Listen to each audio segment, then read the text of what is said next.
Hey, everybody. Welcome to the pre-recording for block party number 95, which will be happening on a very powerful numerical date, 2/4/2022, which is tomorrow, Friday. Here we are with some friends, and we're just doing a quick recording here to give everybody a heads up what we're going to be talking about. Some of the things we're going to be focusing on. Starting off with food healers, we're going to be planning out our upcoming events in Los Angeles starting 2 weeks from today, Thursday, with a press conference that we'll be doing on Thursday, February 17th, preceded most likely, though exact date and time to be announced, will be an international climate scientists and engineering meeting focusing on how to cool the planet and also on love all, feed all, the food part, but mostly on planetary overheating. James is leading up that meeting. And so that'll probably be shortly before the Thursday, the 17th press conference, which will be at City Hall, on the steps of City Hall, Los Angeles, California, on Thursday, the 17th, with a climax at high noon. Molly Baszler will be speaking. She'll be joining us tomorrow, probably around 8 a.m. Pacific time, all times Pacific time, on tomorrow's block party on February 4th. And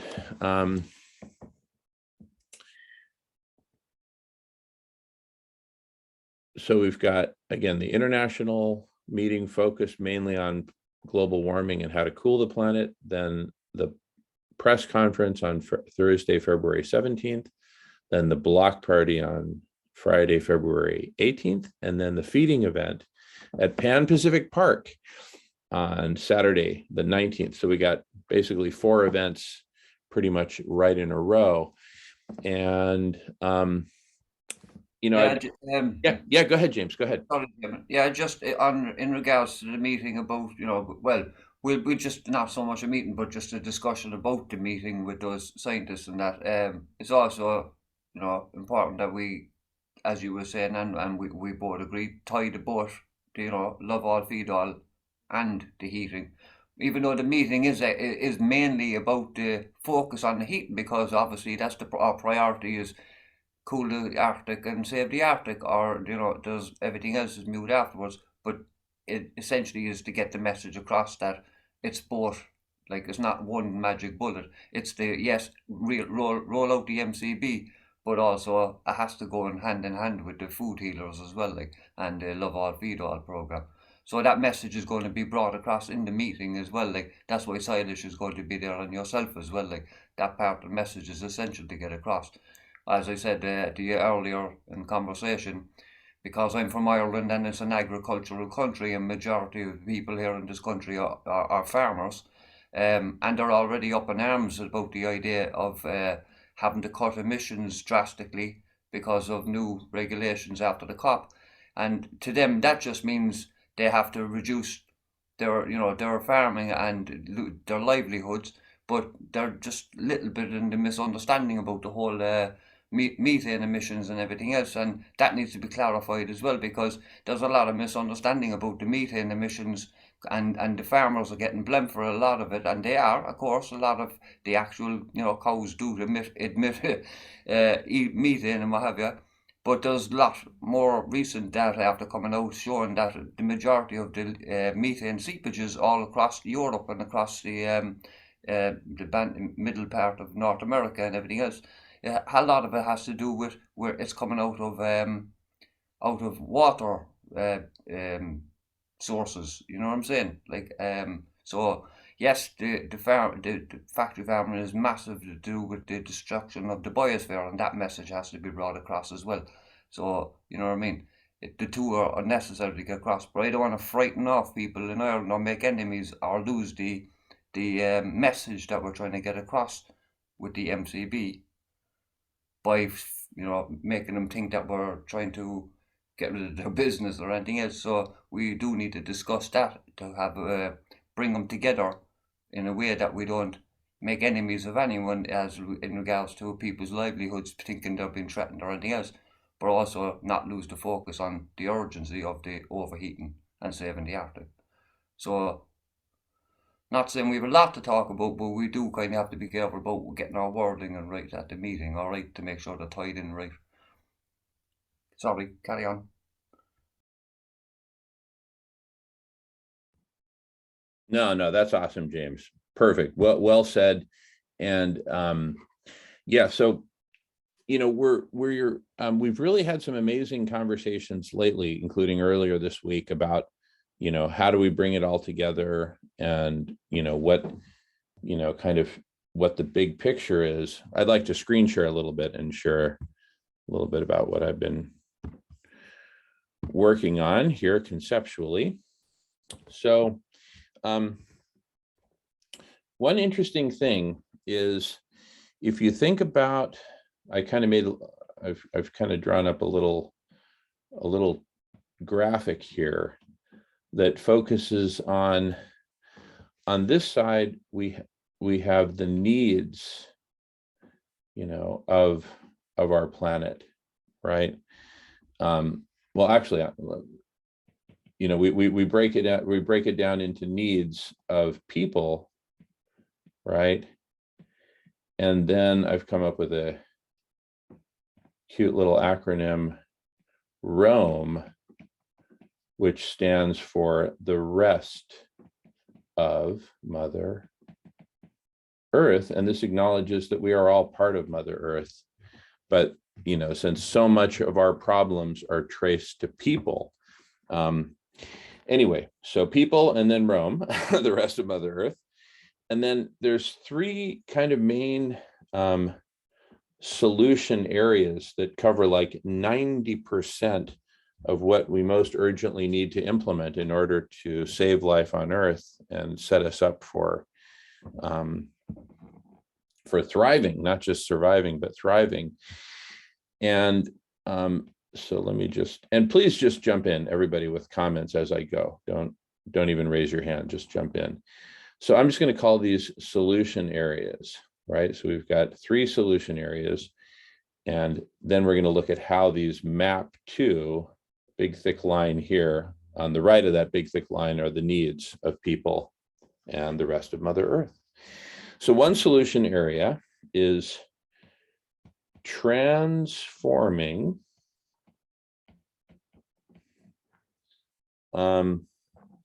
food distribution. Okay. And that's basically love all, feed all. That's that ties in with transforming food production, right? Which is all about eliminating animal agriculture. But one big insight for me from the last couple of days is those are two separate solution areas. We need to be clear on that. And then the third is SRM. Now, SRM, let's just take these one at a time. Transforming food distribution is all about the needs of people, right? I'm just going to put a big fat check mark there. This is all about the needs of people. Transforming food production is mostly about the needs of the rest of Mother Earth, all the plants and animals, right? And then SRM is, of course, all about the needs, mostly about the needs of the rest of Mother Earth. People can move around, people can change their diet, whatever. We can, kind of dodge the bullets of overheating to a degree. But the rest of Mother Earth really bears the brunt. But then, of course, that impacts people because it impacts the overheating, impacts our ability to grow any kind of food, right? And so ultimately, people get impacted by transforming food production and solar radiation management. So it all influences, but it helps me to kind of visualize it in this way. And then of these three solution solution areas. And I'll just add a fourth, which is collective intelligence, which really, ultimately impacts both in a big way, because this is where humanity gets together and maps out how are we going to do all this, right? So, what we're doing right now is collective intelligence. The block party is the collective intelligence block party. In a sense, it all starts here with collective intelligence. And so I call this one, I just sort of refer to this as kind of number 0, collective intelligence, because it is ground zero. And in order to really embrace it, we kind of need to start from 0 and say, hey, I'm coming with a blank, I'm coming from nothing. I'm coming with a blank mind like water, ready to listen to each other, ready to share what I have to share. So that's why I call that number 0, starting from 0. And then sequentially, here's kind of how I see it. After that comes number 1, which is transforming food distribution. And you'll see my logic here. You might say, oh, hey, wait a second, SRM is number 1 in terms of the most urgent. Why are we putting other things ahead of it? Well, if we don't come together as a collective intelligence, there ain't going to be no conversation, and there ain't going to be no transformation. So we start with collective intelligence, and then we go from there to number 1, transforming food. I use X for transformation, transforming food distribution, right? As the first major domino. Imagine that's like a big, thick domino falling, right? Which will then knock over the rest of the dominoes, from food first to then shelter, and then the big domino of say, healthcare, and all the other dominoes of basic human needs after that.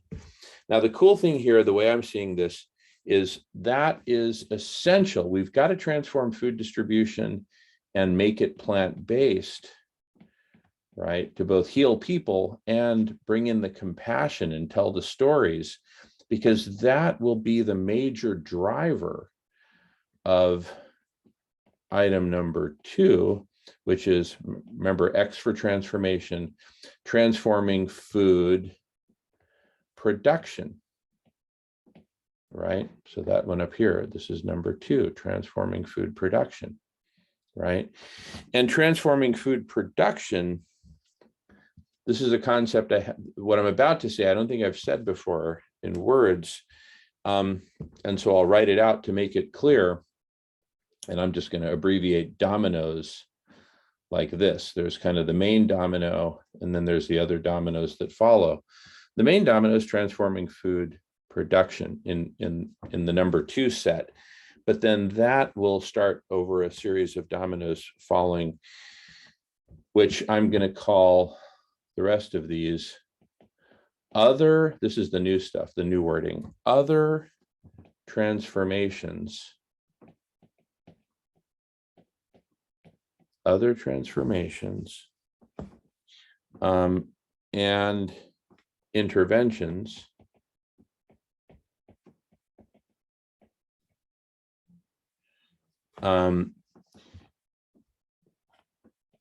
in the realm of, or for, and these are key words, stewardship, right? Stewardship of Mother Earth, of local ecosystems, etc. And this may sound like a bad word, but it's not, extraction, stewardship and extraction. Human activities all around the world, whether it's logging, whether it's agriculture, whether it's fishing, whether it's, farming of any kind, whether it's deviating flows of water for agriculture, irrigation, etc. Fundamentally, we're engaged in some sort of an extractive activity, right? It's kind of a bad word, but of course, even if it's just picking berries, we're extracting berries from the ecosystem. You follow me? Right? Extraction is what we do to stay alive. It's how we get building materials. It's how we get food. It's how we get fuel, energy, et cetera, et cetera. Even if we're putting up solar panels, we're extracting photons, right? But now we're combining it with stewardship. And we're basically saying, listen, transforming food production is the first and most fundamental piece of all the transformations and interventions that we do on the planet that are basically at a local level, right? Think local ecosystems. All these things happen very locally, right? And so number two, transforming food production is really the beginning of a train of dominoes that has to do with transformations and interventions at the local level, both for stewardship, healing and caring for ecosystems, as well as extraction. How do we extract responsibly, right? You know how those ads say, drink responsibly. How do we extract responsibly, right? And okay. But you see, the demand side of all this comes up here. Number one, transforming food distribution. If the world is demanding plant-based foods, which we stoke that demand by doing love all, feed all, right? That sends a signal, a bionomical signal to number two, transforming food production and all the other dominoes. That becomes the first major one. And then that gets a whole train going, just like transforming food distribution gets a whole train of dominoes going called making basic human needs, basic human rights. We start with the right to food, plant-based food for all, and then we go from there to the others. So we have zero, starting, again, quick summary, ground zero is collective intelligence, what we're doing right now, what we do at every block party, coming together to figure out what we need to do. Well, we need to do number one and then number two. And I maintain that number one, kind of as a whole, right, is actually vital for getting to something all of us have been waiting for, which is number three, which is SRM.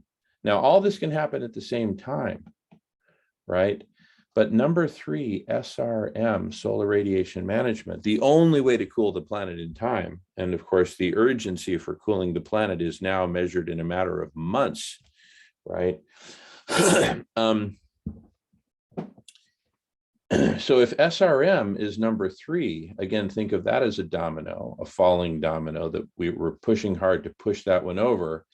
SRM in turn will begin a whole other series of dominoes tumbling over, which I'm going to call these. Let me just create some Chinese walls in green here, just to kind of keep things separate and clear, right? So number three, the whole of this row of dominoes beyond SRM is what I'm going to call other regional and planetary interventions, right? So what's emerging here, like others could be like, putting iron, in the ocean to combat acidification, to sequester carbon, etc. Planting trees, although planting trees really fits over here. I'm going to put, trees over here, planting trees. But, what are some other, for example, interventions at regional and planetary scale, right? You might have, major Amazon level interventions, regional interventions there.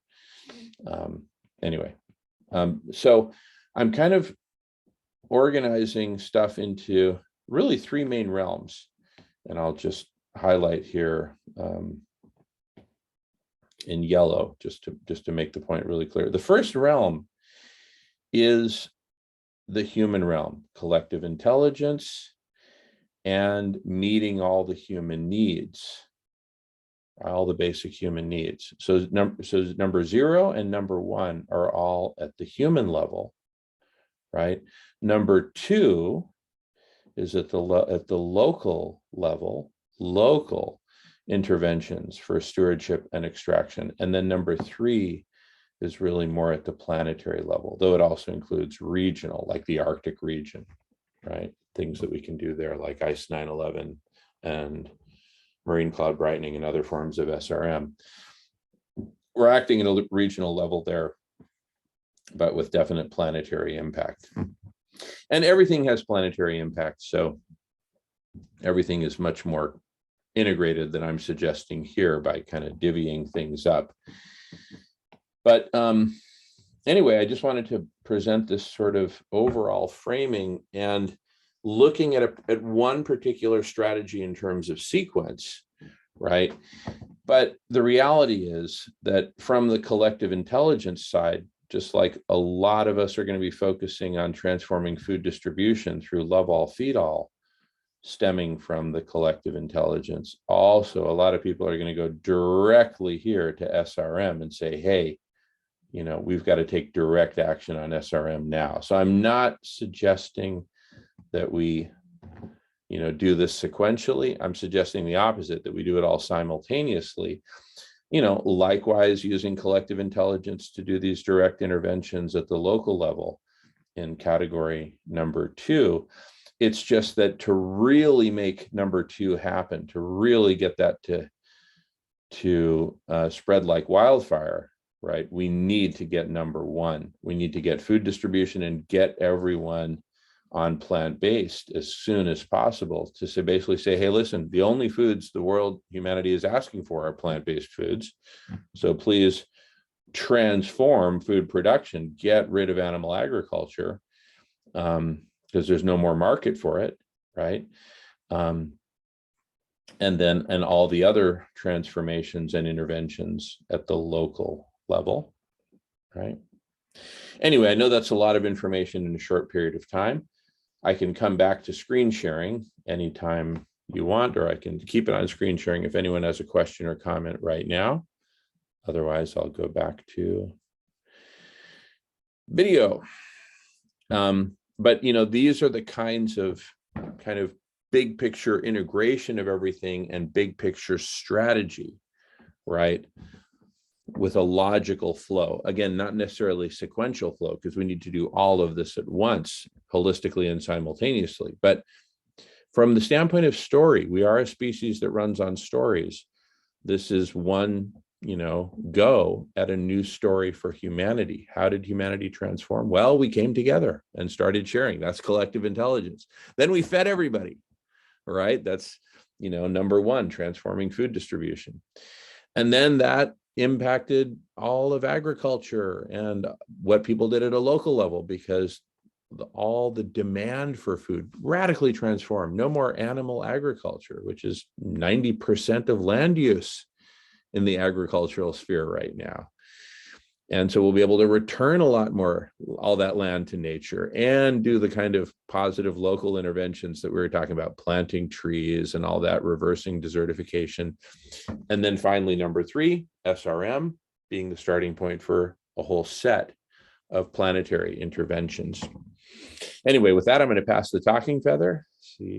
So feel free to jump in and share if you have a thought or a question or comment. And we can also pause recording at any time. Passing the feather, and thank you all so much for listening.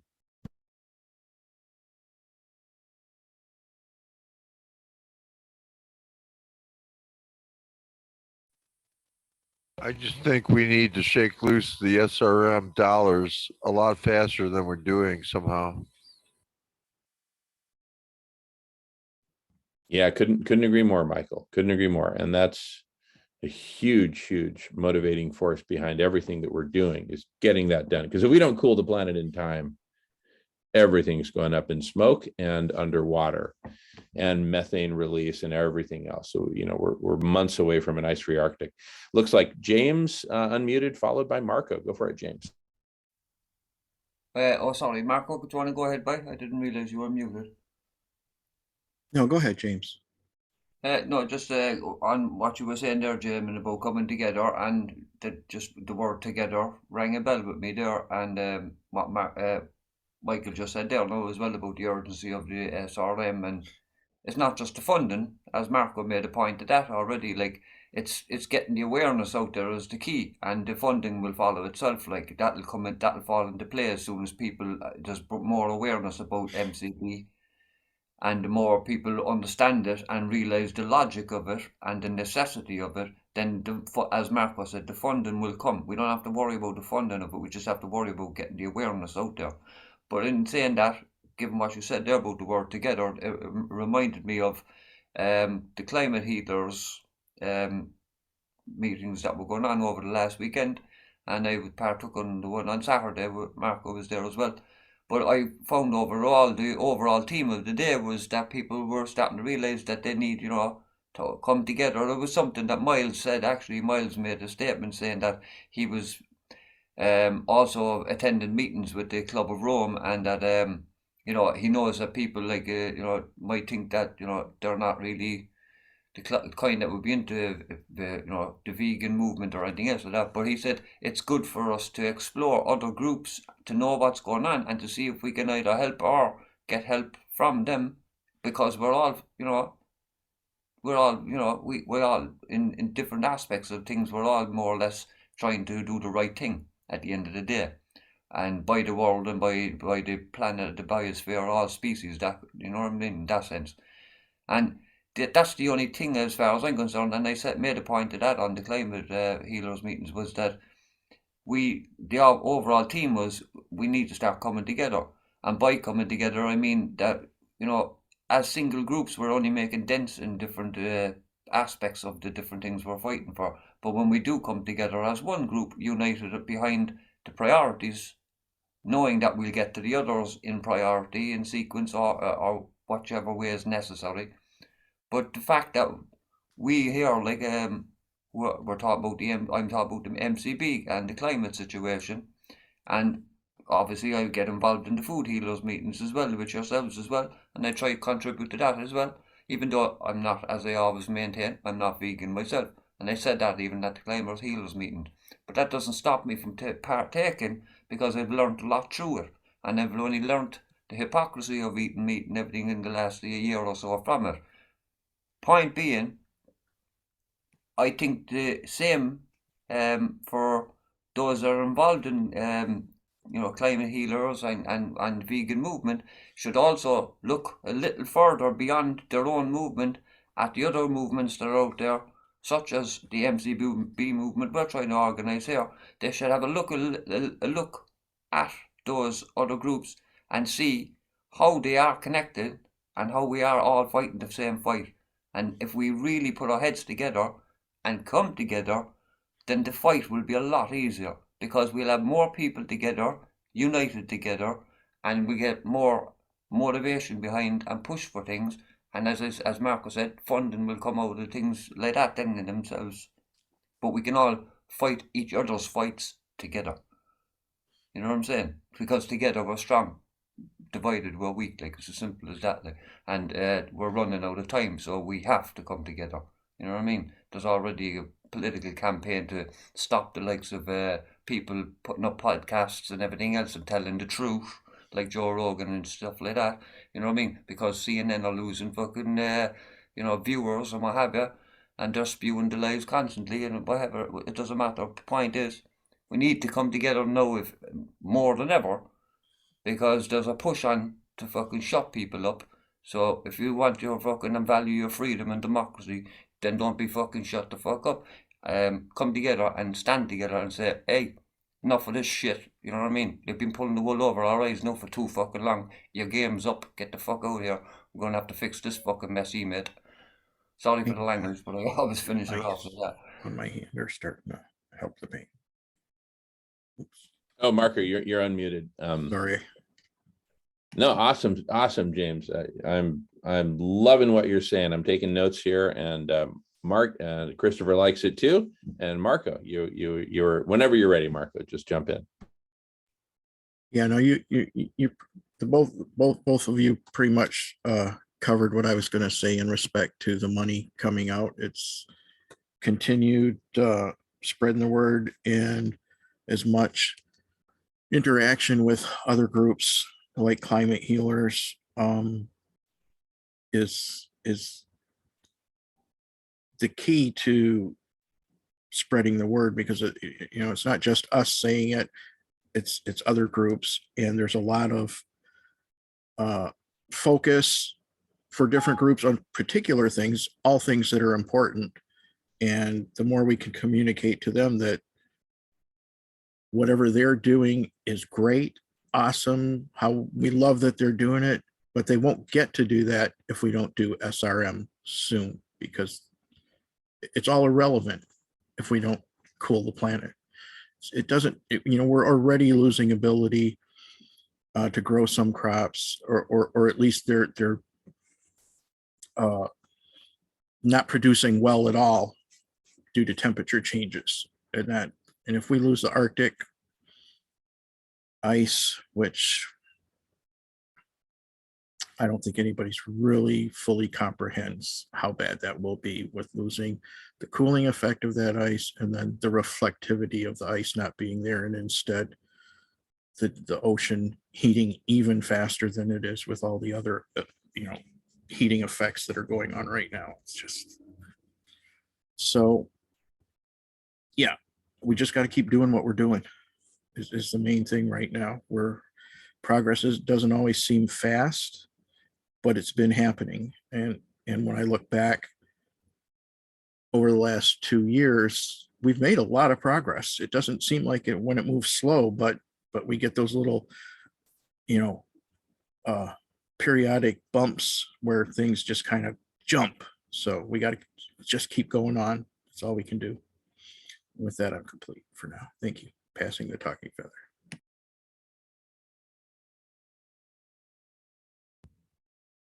Beautiful, Marco. Thank you. Thank you. Awesome. Michael, you had your hand up. Hey, Michael, we can't hear you. I see your microphone. Oh, thank you. Yeah, go I ahead. wondered if, Jamen, you might consider doing a small appearance on February 19th. That's Saturday in LA. We could try to scramble together and get a small venue for you to do a live appearance. I'm just dreaming here. Yeah, very good. Well, let's talk about that tomorrow morning. I'm open. I'll write it up. I'll write it up and send you a summary of what we talked to Christopher and Frank about it. They kind of like the idea possibly, but I'll get it to you tomorrow morning. To later tonight, a little summary. Thank you. Awesome. Thank you, Michael. Very good.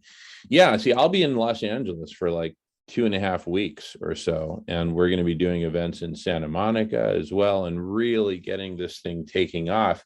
Speaking of coming together, right? When you talk about getting a community together, the best way to do it is bring food for everyone, right? Have a big meal, a big communal meal, and conversation, right?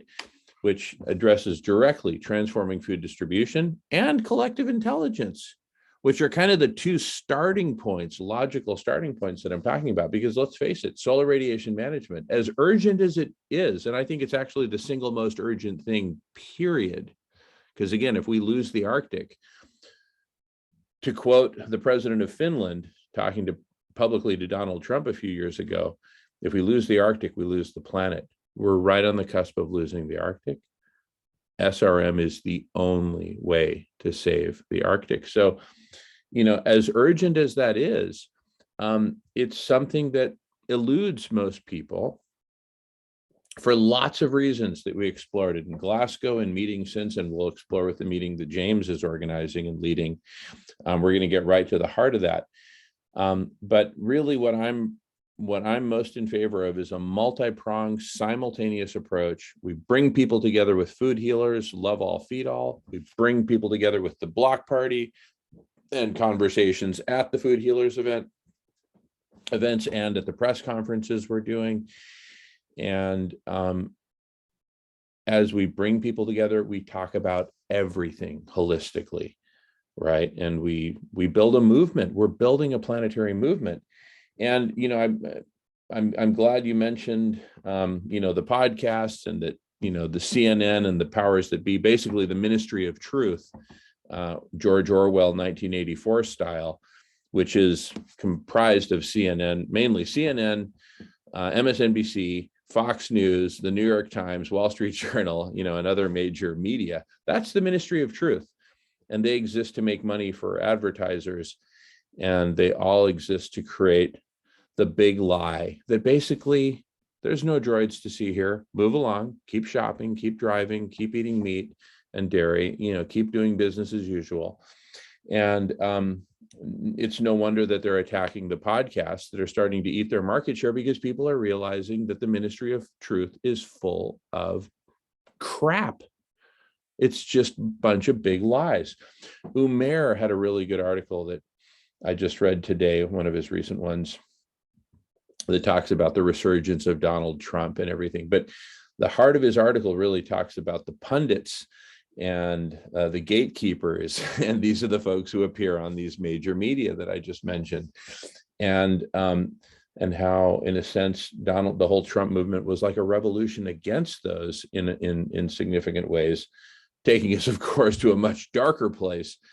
But anyway, all that for me relates to collective intelligence and getting past the big lies and getting to the truth, like the urgency of SRM, like the melting of the last of the Arctic ice, and what we need to do around that. And of course, we've spent a lot of time working on collective intelligence here with Vincent and Trove and hashtag Dutch42 and the rest of the heavenly hashtags, the Dutch universe, Decorous, etc.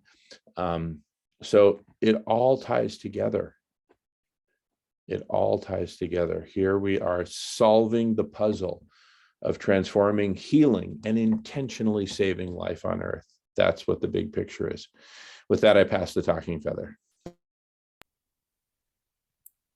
Just going back there now to what you were saying there about the coming together, and the point I was making earlier about it, and I sorry, I kind of get a bit carried away with it and a bit excited at the end with the language. That's just me, but it is urgent. It is that urgent. It is that serious. That's why, sorry if I do use a bit of language from time to time, but I get a bit fucking hot under the collar about the whole thing, really, when you think about it, because we saw that on the screening of the film that Silas is behind there now, that we got a free screening of it there on the climate healers last week on the weekend, and They're Trying to Kill Us, it was called, and fantastic, great show altogether. You have to see it, Jamen.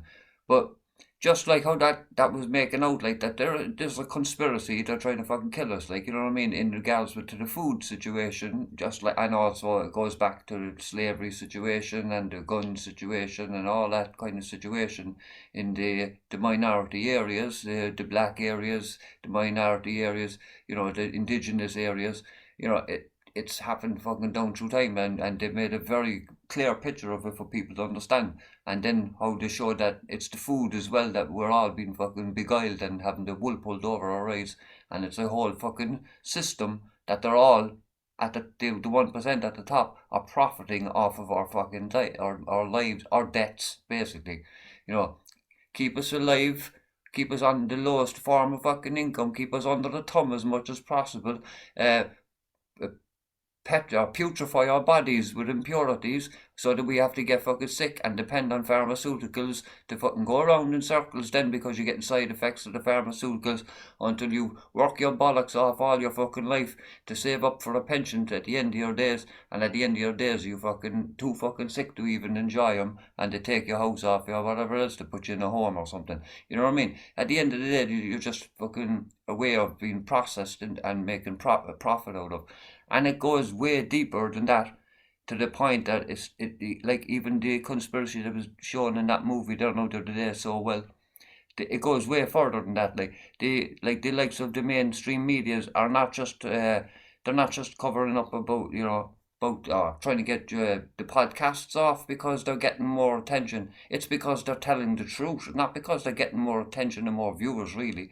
It's because they're telling the truth about their sponsors, and their sponsors at the moment are also involved in another conspiracy going on at the moment, which is world threatening, And that's the virtual war that could possibly happen very shortly here, like, with America getting involved in Ukraine and everything else in Europe. And it's England and America are instigating that at the moment because, and if you really take the mainstream media out of it and look into it yourself, you'll see the truth of the whole situation, that it's been organized again. This is again now an orchestration of a fucking disaster on disastrous proportions where innocent lives will be lost, but it doesn't matter because the top 1% are going to profit off it. And you know that the advisors and everything else, the military advisors that are paid by these mainstream media fucking moguls, do you know who they are? They all have investments in fucking missile companies and fucking this arm company and this, all munitions, all about buying and selling fucking weapons, and that's what it's all coming down to. There could be possibly a war where lots of innocent people are going to die, and it's all been orchestrated, and I emphasize orchestrated, just like the fucking mass murder of people through the meat industry and everything else. It's a whole fucking conspiracy of fucking well orchestrated powerful people who have a fucking system that's going around in a cycle where they can constantly make money out of these disastrous situations, regardless of the innocence that will be lost in the middle of it, as long as they get that profit at the end of it. And that's possibly what's coming out our way now in the very near future, with a war that's been orchestrated by people who are going to profit from it. People have to start asking the questions, who is profiting from a war in fucking Ukraine? Do you know what I'm saying? We're fucking not certainly profiting from it.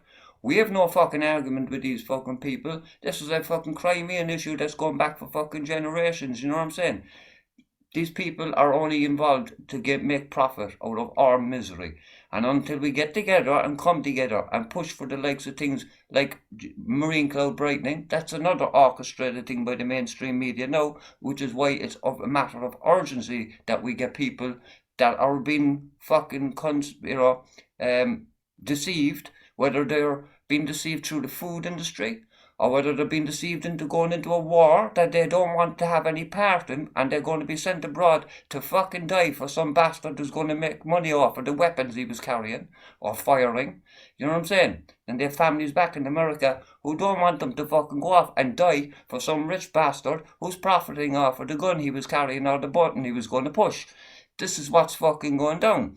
So it's not just the fucking food, it's fucking war and fucking weapons. And now the one idea that they know from since the uproar we caused at the COP, yourself included, Jamen, but doing the Darth Vader, the one thing they know that can actually jeopardize all their plans for making money and everything else, because they also have plans for what's going to come down with the fucking climate. They think they have, because as they say in the film, don't look. Testing. As they say in the film, don't look up. This is These people microphone aren't as gate. smart as you think, like, you know what I mean? They're clever, but they're not really fucking intelligent. Testing. They're Testing. only 1, 2, 3.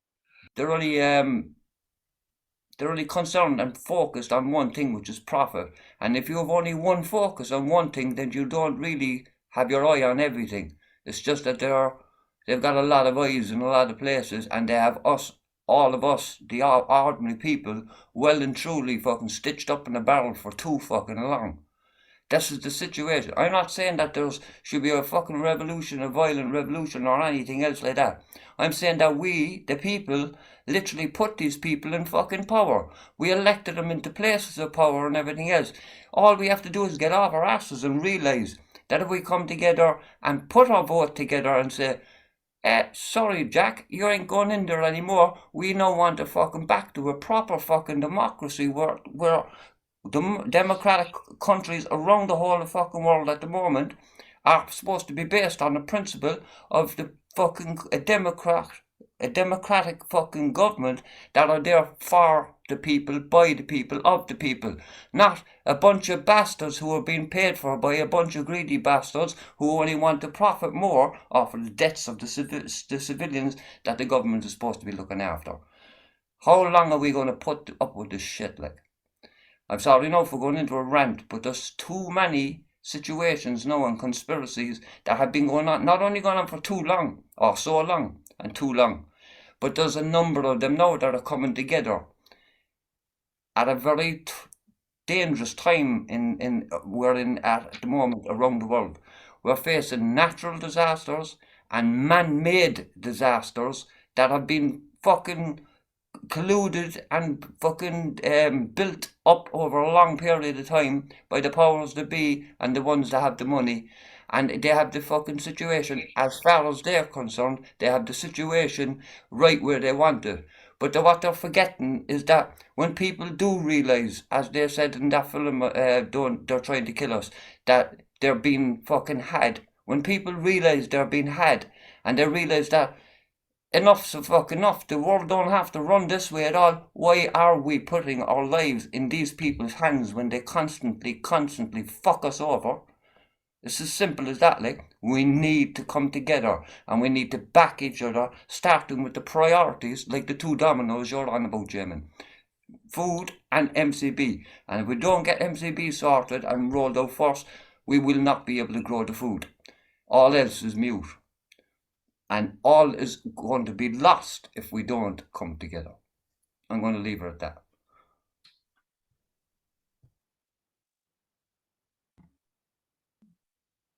Beautiful, beautiful. Thank you, James. He sounds like my great uncle from Ireland. Awesome. Awesome. Yeah, I no, love his accent. Sounds like my great uncle Steve Hearn. He's a guitar player in the former. yeah, after a quick pause.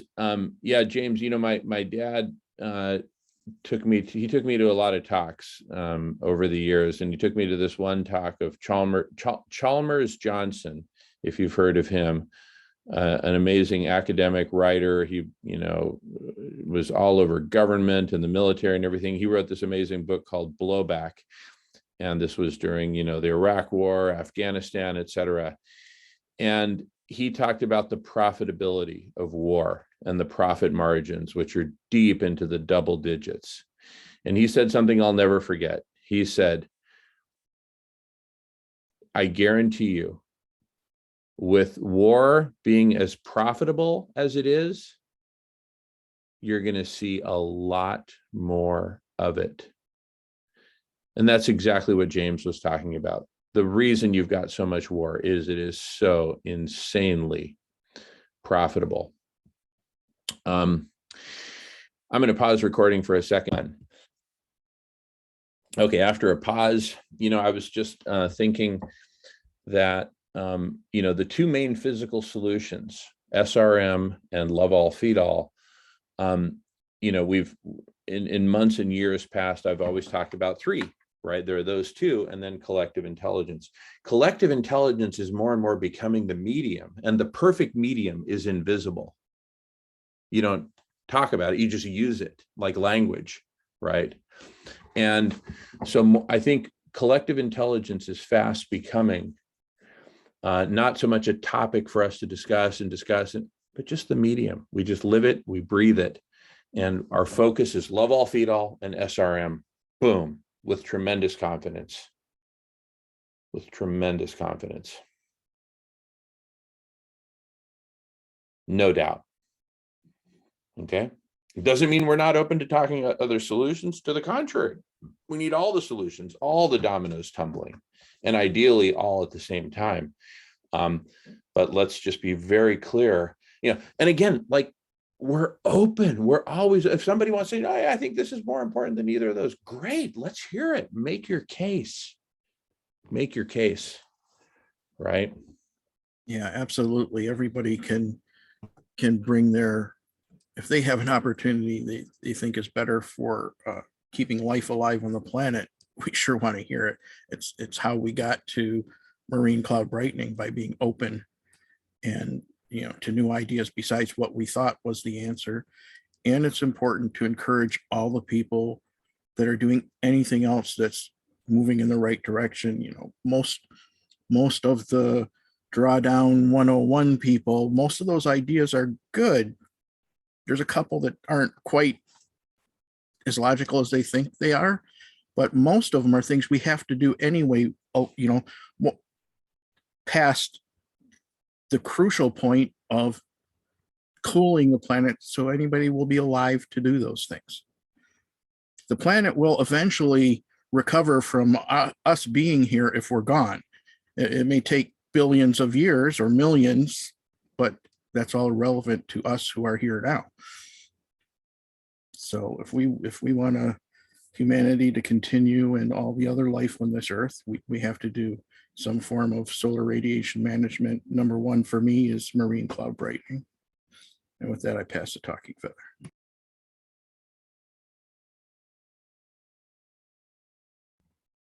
Beautiful, beautiful. Thank you, Marco.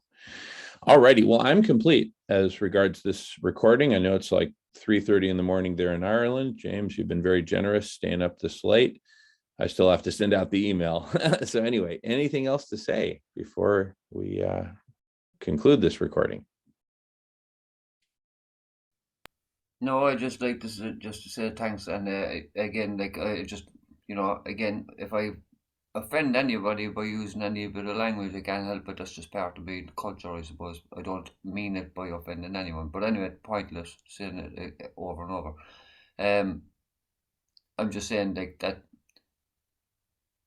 If any lesson we get out of any of this at the moment is that we all know that in our different movements we're making progress, but we're lagging in the progress that needs to be made, and there's only one way we're going to do it is if we unite, because we're up against a big, powerful organization that has multiple conspiracies going at once, and we can't deal with it in small separate groups. We need to come together now as, united groups. It doesn't matter what your fucking passion is, you're still part of the overall picture, because there's so many problems need to be dealt with, but we have to tackle the priorities first. If we don't tackle the priority, the cooling of the planet, the rest of the problems are mute. Again, I'll say that, but the point is they may be mute, but they're still vital, and they will be able to be tackled if we can save the Arctic. So we have to come together to push for this, and we have to push for it together, because it's only together we can make change. So I'll leave it with that.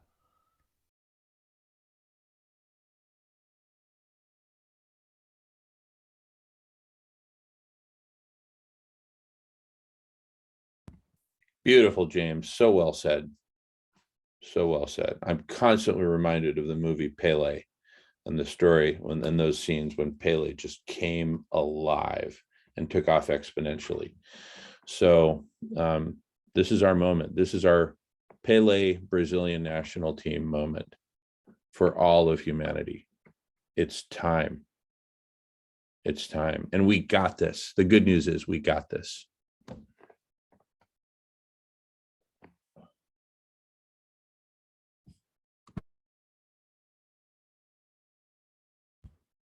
All right, I'm complete. I'm going to pause recording.